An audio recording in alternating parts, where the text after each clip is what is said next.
나는 시온의 의가 빛같이 예루살렘의 구원이 햇불같이 나타나도록 시온을 위하여 잠잠하지 아니하며 예루살렘을 위하여 쉬지 아니할 것인즉 이방 나라들이 내 공의를 뭇 왕이 다 내 영광을 볼 것이요 너는 여호와의 입으로 정하실 새 이름으로 일컬음이 될 것이며 너는 또 여호와의 손의 아름다운 관, 내 하나님의 손의 왕관이 될 것이라.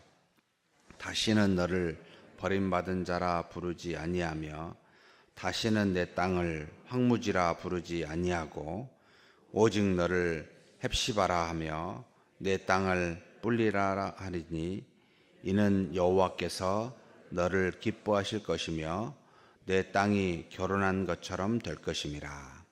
마치 청년이 처녀와 결혼함 같이 내 아들들이 너를 취하겠고 신랑이 신부를 기뻐함 같이 내 하나님이 너를 기뻐하시리라. 예루살렘이여, 내가 너의 성벽 위에 파수꾼을 세우고 그들로 하여금 주야로 계속 잠잠하지 않게 하였느니라.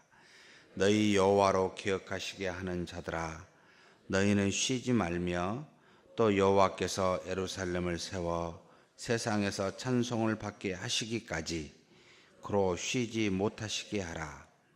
여호와께서 그 오른손 그 능력의 팔로 맹세하시되 내가 다시는 내 곡식을 내 원수들에게 양식으로 주지 아니하겠고 내가 수고하여 얻은 포도주를 이방인이 마시지 못하게 할 것인즉 오직 추수한 자가 그것을 먹고 나 여호와를 찬송할 것이요 거둔 자가 그것을 나의 성소들에서 마시리라 하셨느니라. 성문으로 나아가라, 나아가라. 백성이 올 길을 닦으라. 큰 길을 수축하고 수축하라. 도를 제하라. 만민을 위하여 기치를 들라. 여호와께서 땅끝까지 선포하시되 너희는 딸 시온에게 이르라. 보라, 내 구원이 이르렀느니라. 보라, 상급이 그에게 있고 보응이 그 앞에 있느니라 하셨느니라. 사람들이 너를 일컬어 거룩한 백성이라 여호와께서 구속하신 자라 하겠고 또 너를 일컬어 찾은 바 된 자요 버림받지 아니한 성읍이라 하리라. 아멘. 61장에 의해서 62장에도 동일하게 회복하시는 하나님의 은혜가 무엇인지를 보여주고 있습니다.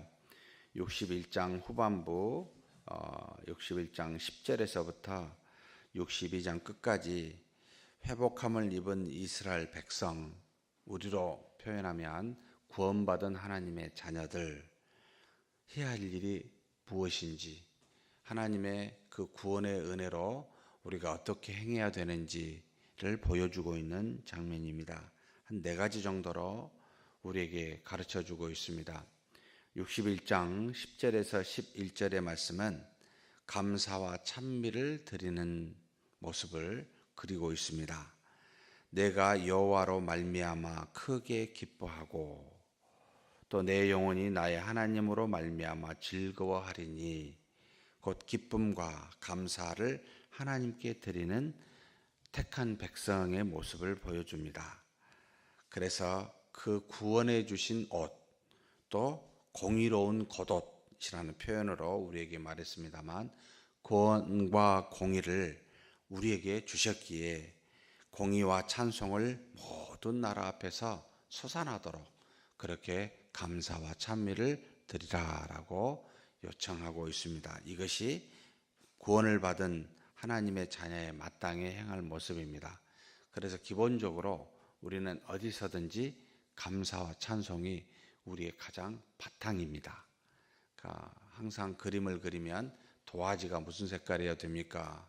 흰색이듯이 우리의 가장 바탕은 항상 감사하는 것과 찬미 찬송하는 겁니다. 그래서 이게 우리 신자들의 하나님의 자녀들의 공통된 모습입니다. 감사와 찬송. 그러면 감사의 반대인 미움과 또는 찬송의 반대인 불평은 우리로서는 어울리지 않는 모습이라는 거죠. 어떤 상황에 있었든지 감사와 찬송이 우리의 바탕이라.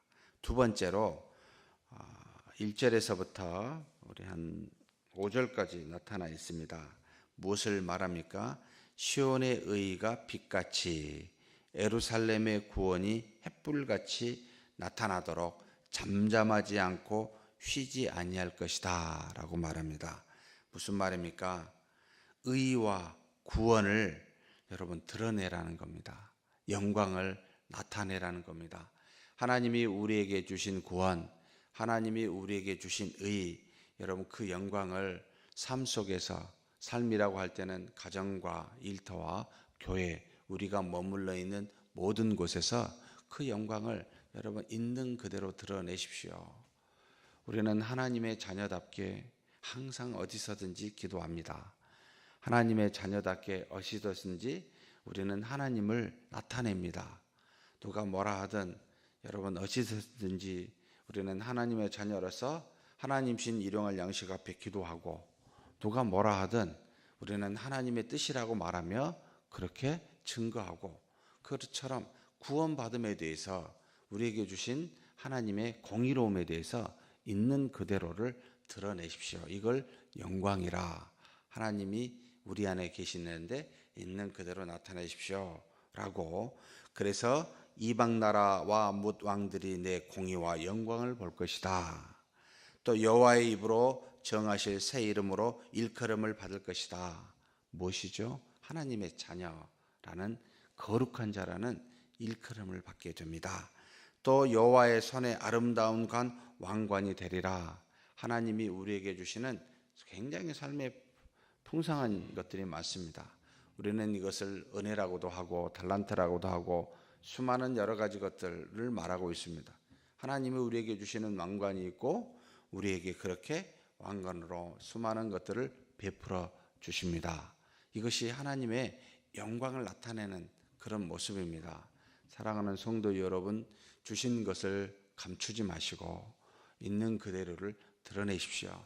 그런데 그 드러냄이 자신을 드러내려고 목적을 삼게 되면 우리의 의가 되어서 이런 사람을 교만한 자라라고 말합니다. 하나님을 드러내시라고요. 하나님이 주신 구원과 그 의를 그대로 드러내시라고요. 그런데 꼭 우리는 그런 것들을 수단으로 여기고 자신을 드러내는 교만함에 빠져 옛 습관처럼 이방인들처럼 그들처럼 똑같이 행하는 경우들이 많습니다. 아니요. 우리는 우리 속에 계신 하나님, 곧 하나님이 주신 의와 구원을 나타냅니다. 그래서 다시는 너를 버림받은 자라 부르지 아니하고 내 땅을 황무지라 부르지 아니할 것이다 라고 이야기합니다. 너를 헵시바, 나의 기쁨이 그에게 있다 라고 부르게 되고, 또 뿔라, 결혼한 여자라고 부른다는 겁니다. 누가 봐도 저 사람은 뭔가 달라요. 하나님의 자녀, 마치 누가 봐도 결혼한 신부처럼 남편이 있는 것을 아는 것처럼 우리를 보면 세상의 이방인들이 하나님이 계심을 아는 자, 뿔라라고 부를 수 있는 그 영광을 드러내라는 말입니다. 그리고 세 번째로 우리에게 가르쳐주고 있는 게 6절에서부터 9절까지입니다. 기도하라라는 내용이 이 안에 들어가 있습니다. 내가 너의 성벽 위에 파수꾼을 세워, 여기서 내가는 아마도 이사야와 같이 하나님의 종을 표현하고 있습니다. 그 종이 수많은 이스라엘 사람들에 위해서 너의 성벽 위에 파수꾼을 세워 주야로 계속 잠잠하지 않게 하였느니라. 주야로 계속 잠잠하지 않게 한다라는 말은 끊임없이 하나님 앞에 성위에 올라가서 여러분 선과 악, 대적과 친구를 구별하여 하나님 앞에 기도하는 파수꾼처럼 늘 살피는 자, 하나님 앞에 나아가 기도하라는 겁니다. 주야로요. 그래서 여호와께서 예루살렘을 세워 세상에서 찬송을 받게 하시기까지, 무슨 말입니까? 언제까지입니까? 주님이 이 땅에 다시 재림하시기까지 누구로 쉬지 못하게 하라고요? 여호와 하나님을요. 계속 기도하여 우리를 통해, 하나님의 택한 자녀를 통해 일하시도록 계속 기도하라는 겁니다. 물론 우리가 기도하지 아니하여도 하나님은 일하십니다. 그런데 우리의 기도를 통해 일하시는 하나님, 그걸 원하시는 하나님이시기 때문에 우리에게 전지전능하심에도 불구하고 연약한 우리들을 사용하사 우리로 하나님의 친구 되게 하시고 동역자 되게 하시고 그것으로 말미암아 하나님의 나라에서 또한 상급을 주시기도 합니다. 뭐가 부족하여 우리를 사용한 것이 아니라 우리를 친구 삼고 싶어서, 동역자 삼고 싶어서, 당신과 같이 동일하게 대우하고 싶어서, 결국은 상급을 주고 싶어서 하나님의 자녀로서 이 땅에 빛나도록 하기 위해서 우리에게 그처럼 기도하라는 겁니다. 다시지만 기도를 통해 일하시고 믿음을 통해 일하시고 싶어서 우리에게 잠잠하지 말고 파수꾼을 세워 주야로 기도하게 한다. 그래서 내가 다시는 내 곡식을 내 원수들에게 양식으로 주지 아니하고 수고하여 얻은 포도주를 이방인에게 마시지 않게 하도록 하라. 하나님이 우리가 잘못했을 때 이방인들을 들어서 쳐서 이스라엘 백성에게 고통을 주었듯이 다시는 그런 일이 없도록 기도해야 됩니다. 다시는 우리 교회가 사람들의 입에 분쟁하는 교회, 싸우는 교회, 어려운 교회, 힘들겠네요, 이런 말을 다시는 우리 후손들에게, 후배들에게는 그런 이름을 물려주지 말아야 됩니다. 우리 안에서 하나님의 영광이 가득하고 하나님의 살아계심이 충만하게 나타난 그런 교회라고 수많은 사람들이 우리 교회를 보면 은혜가 된다고, 본을 받아야 된다고 그렇게 칭함을 받는 우리 자신, 우리 교회가 되어야 합니다. 그렇게 되도록 쉬지 않고 파수꾼처럼 경계하며 하나님 앞에 기도하는 저와 여러분이 되었으면 좋겠습니다. 마지막으로 10절에서 12절 말씀에 성문으로 나아가라 라고 말합니다. 나아가라를 두 번씩 쓰고 있습니다. 백성이 올 길을 닦고 큰 길을 수축하고 도를 제하여라 라고 이야기합니다. 왜요? 만민을 위하여 기치를 들라 라고 말합니다. 수많은 다른 사람들을 하나님이 누구를 다시 부르실지는 모르지만 이 만민을 위해서 수고해라, 희생하라는 뜻입니다. 기도할 뿐만 아니라 주변에 하나님이 다시 부를 또 다른 백성들, 그 만민들을 위해서 길을 닦아라, 도를 제하여 버려라, 그들이 들어올 수 있도록 만들어라. 너만 성에서 기뻐하고 감사하고 찬송하고 기도하고 영광 드러내지 말고 너와 같은 또 다른 사람들이 밖에 있으니 그 만민을 위해서 기치를 들어라, 깃발을 들어라, 오라고, 그리고 쉽게 올 수 있도록 그 길들을 수축하고 돌들을 없애라 라고 말하고 있습니다. 사랑하는 성도 여러분, 여기 계신 저와 여러분은 여러분 우리 후손들을 위해서 수축하고 돌을 제하고 그들이 마음껏 믿음으로 생활할 수 있도록 우리는 희생해야 됩니다. 그 열매를 그들은 먹을 겁니다. 또한 그들이 우리와 같은 나이에 됐을 때 그들은 다시 그들의 후손들을 위해서 이와 같이 만민을 위해서 기치를 들 우리의 후손들이 될 겁니다. 우리가 우리의 선배들을 통해, 선조를 통해 열매를 먹었다면 우리도 그 열매를 받은 자로서 우리 후손들을 위해서 열매를 맺도록 여러분 씨를 뿌려야 됩니다. 수축합시다. 돌을 제하여 버립시다. 희생합시다 라는 뜻입니다. 그래서 딸 시온에게 이르러 보라, 내 구원이 이르렀고 상급과 보응이 그 앞에 있다. 하나님이 여기 계시니 후손들이여 만민들이여 오셔서 여기 와라, 이 말입니다. 그 정도로 당당하게 우리가 말할 수 있도록 우리가 그들을 위해서 수고하고 희생해야 됩니다. 그러면 우리 후손들이, 많은 다른 만민들이 뭐라고 부르겠습니까? 네 개로 부르고 있습니다. 거룩한 백성이라, 구속한 자라, 찾음받은 자요, 버림받지 아니한 성읍이라 라고 부른다는 겁니다. 우리로 하나님의 함께 하시는, 하나님과 동행을 하는, 동행받는 하나님의 자녀임을 여러분 우리의 후손들이, 또 우리를 보고 있는 만민들이 그렇게 칭하게 될 겁니다.